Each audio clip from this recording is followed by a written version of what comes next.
Nah, jadi buat teman-teman yang sekarang mau berhenti nge-YouTube, tunggu dulu. Tahan dulu. Tahan dulu, jangan berhenti nge-YouTube. Karena saya akan jelaskan kenapa subscriber teman-teman itu tidak bertambah dan bagaimana caranya supaya subscriber teman-teman itu cepat bertambah. Ya, mungkin dalam 1 bulan teman-teman sudah bisa mendapatkan 1.000 subscriber jika menerapkan apa yang saya sampaikan kali ini. Jadi ini penting buat teman-teman, simak video ini sampai habis, simak penjelasan dari saya supaya teman-teman makin semangat lagi kontennya. Nah, jadi ada beberapa trik yang harus teman-teman lakukan supaya channel teman-teman itu berkembang. Nah, sekarang trik pertama. Nah, seperti biasa, ketika kita ingin membuat sebuah channel, tentunya yang pertama sekali ini wajib ya. Teman-teman harus tentukan tema atau topik videonya. Nah, kenapa? Karena ketika teman-teman tidak menentukan topik video, hanya langsung membuat channel, setelah itu bingung mau buat video tentang apa, ya, di sanalah teman-teman akan dilema jadinya. Karena memikirkan ide konten apa yang bagus, tapi persiapkan ide kontennya dulu, apa kira-kira konten yang akan teman-teman buat nantinya, baru teman-teman membuat channel. Dan usahakan ide kontennya itu luas ya, tidak sempit. Karena ketika ide konten itu sempit atau teman-teman salah dalam memilih ide konten, bisa-bisa nanti ketika sudah video ke-5, ke-6, ke-7 atau 10 video, setelah itu teman-teman kehabisan ide karena kesalahan memilih topik atau ide konten itu tadi.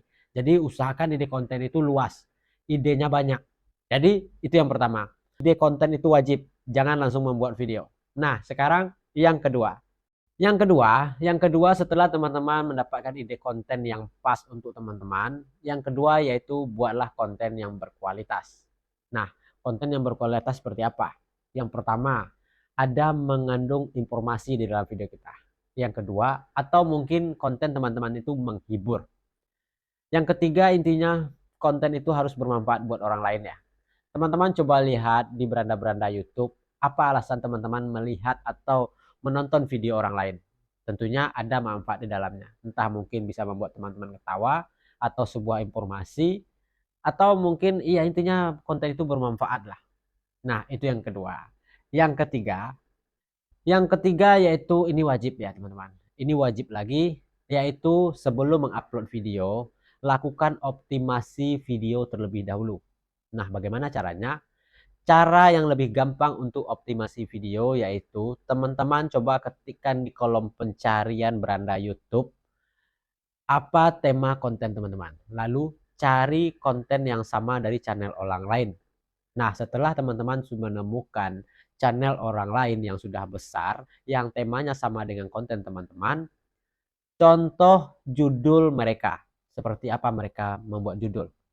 Contoh judul mereka buat dengan judul yang sama di konten teman-teman. Karena apa? Optimasi video itu artinya kita harus membuat judul dengan kata kunci atau setidaknya judul tersebut banyak digunakan oleh channel-channel lain yang sudah duluan besar dari channel kita. Ketika kita menggunakan judul tersebut, tentunya judul itu sudah banyak diketikkan orang di kolom pencarian. Dan manfaatnya apa? Ya, manfaatnya ketika channel besar itu muncul, kemungkinan besarnya juga channel kita akan ikut muncul di bawah channel-channel yang sudah besar tersebut. Jadi gunakan optimasi seperti membuat judul yang sama dengan judul orang lain atau judul yang sudah banyak digunakan oleh orang lain. Oke, sekarang kita lanjut yang keempat. Nah, yang keempat ini mungkin agak kurang dilakukan oleh teman-teman semua karena entah malu, minder, atau segala macam. Yang keempat ini yaitu bagaimana supaya video teman-teman itu cepat berkembang atau channel teman-teman itu cepat dikenal oleh orang lain, yaitu promosikan video kita di media sosial lain seperti Facebook atau teman-teman punya grup WhatsApp, promosikan. Pokoknya di media sosial lain coba promosikan supaya orang tersebut penasaran dan menonton channel kita. Setidaknya ketika orang menonton salah satu video kita mendapatkan rekomendasi dari hasil tontonan mereka tersebut. Supaya nanti kinerja dari video kita itu tambah bagus. Apalagi yang menonton tersebut memberikan like atau berkomentar di kolom komentar kita. Itu salah satu syarat dari rekomendasi ya. Ketika video kita itu banyak di like orang lain atau diberikan komentar oleh orang lain, maka rating dari video kita, rekomendasi dari video kita akan lebih meningkat. Nah, jadi promosikan di media sosial lain. Tidak usah malu. Lanjut yang kelima. Nah, ini yang kelima ini penting ya buat teman-teman. Ketika sudah mengupload video, lalu ada penonton yang berkomentar di kolom komentar, teman-teman wajib membalas komentar mereka. Wajib memberikan respon. Supaya apa? Supaya terjalin kedekatan kita dengan penonton. Karena tanpa penonton, channel kita tidak akan berkembang.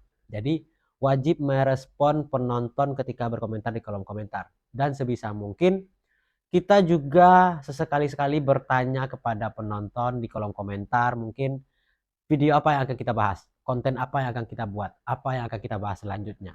Nah, jadi dengan itu kita secara tidak langsung sudah membangun komunitas di kolom komentar dengan penonton kita, menjalin kedekatan dengan penonton di kolom komentar. Itu wajib ya. Oke, jadi jangan lupa merespon penonton di kolom komentar kita ketika penonton berkomentar.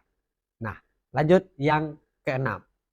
Yang keenam, teman-teman wajib membaca analitik YouTube Studio. Karena di analitik YouTube Studio itu kita bisa melihat kekurangan dari video kita semuanya. Mulai dari thumbnail kita mungkin kurang bagus, kita bisa lihat di sana. Atau video kita kurang bagus, kita juga bisa lihat dari sana seberapa lama orang menonton di video kita. Jadi YouTube Studio itu banyak sekali fungsinya. Nah, ketika teman-teman menemukan mungkin rasio klik tayang yaitu thumbnail kita kurang menarik, ya rubah thumbnailnya. Jadi di sana kita bisa memperbaiki kualitas video kita dengan sering-sering melihat di analitik YouTube Studio ya, teman-teman. Nah, sekarang yang ketujuh. Yang ketujuh yaitu ketika teman-teman sudah menerapkan semuanya, tentunya kita harus konsisten dalam mengupload video.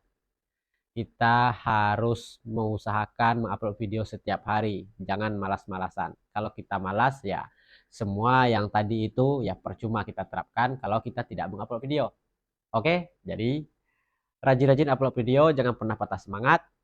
Semoga ini bermanfaat buat teman-teman semua. Sampai jumpa di video berikutnya.